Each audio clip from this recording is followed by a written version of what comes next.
Before you view our video, please take a moment to subscribe to our YouTube channel by clicking the subscribe button, then tapping the bell icon so that you will be the first to know when we post new videos. What's a summer picnic without a juicy, delicious watermelon?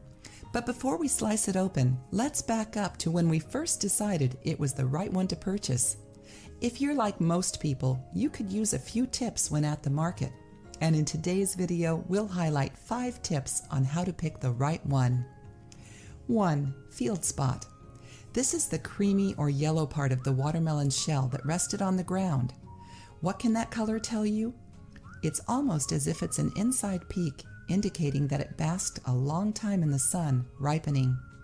Avoid ones with white spots, as they needed more sunbathing time before being plucked from the vine.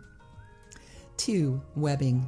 We can thank bees for playing such an important role in this process. Their pollination is what kicked things off. Excess pollination will create lots of brown webbing. A large amount of webbing is your clue that the inside is ripe and sweet. 3. Gender. Yes, a watermelon has a gender. The tall or long ones are males. If the watermelon is plump, round, or stout, it's classified as a female. Take a moment to guess which one is the sweetest. It's the girl.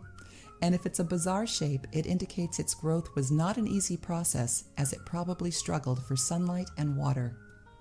4. Size. In the case of the watermelon, the largest ones aren't necessarily the tastiest. The best ones are average in size. Rule of thumb, don't pick one too large or too small. 5. Tail. Taking a final glimpse of the watermelon, we must examine its tail. If it's green, skip it. That is an indicator that it isn't quite ripe. Instead, go with the one that looks dried. If you liked the video, give it a thumbs up and share it with your friends. For more recipes and tips, subscribe to the channel.